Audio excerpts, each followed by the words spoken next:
Hello guys! So, ayan po, magluluto tayo ng lengua estofado. Ayan ang aking ingredients, onion, garlic, mushroom. Okay, so ayan, star margarine. Ayoko ng butter, mas malasa siya at mas mura. Nestle cream also. And then, ayan po, ang aking beef tongue or pork tongue. And then, beef stock. Okay, so ayan po, nag-isa na tayo ng margarine. And then, ang susunod na po natin dyan ang paglalagay ng mushroom, onion, at garlic. So, ayan na po siya guys. Gisa-gisa lang po natin siya ng konti hanggang mag-translucent ang onion. Tara, translucent. May pa-translucent pa. Okay, so ayan na.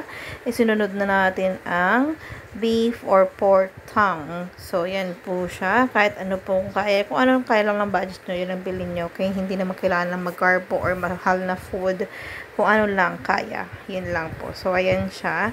So, gisa-gisa ng konti, and then, ilagay na po ng konting pampalasa, patis lang, kasi tuwing nagigisa ako, naglalagay talaga ako ng gisa-gisa lang patis. Tapos, ayan, nagdagdag lang ako ng margarine, para mas medyo lumasa pa siya.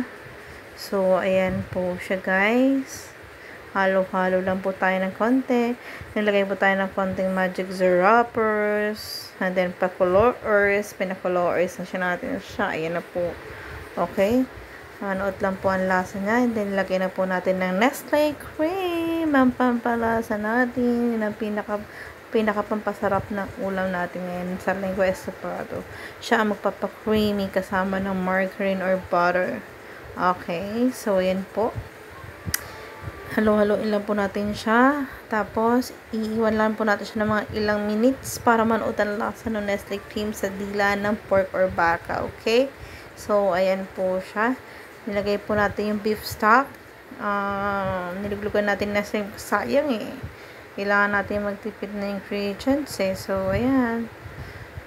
Halo-halo lang po ng konti. Tapos, maya-maya lalagay na po natin ng beef stock. Okay? Ayan. Then, sa pinaglutuan ko na yan, dyan ko din pinakuluan yung dila. So, ayan po. Kuluan lang natin siya ng pako. Ang favorite po to ng mga anak ko kasi ito is meaty. Hindi siya matapa. Diba? Masyado siya makarne. Tapos, malasa talaga siya. Masarap na masarap talaga siya. So, favorite yan ng mga janakis ko. So, ayan po. Ayan. Hanggang sa kumulo na siya ng kumulo. Tara! Here na po ang aking lengua estofado. So, ayan po, sana nasiyahan kayo. Sana may natutunan kayo sa aking pagluluto. And happy eating, guys. Thank you so much for watching. Bye-bye!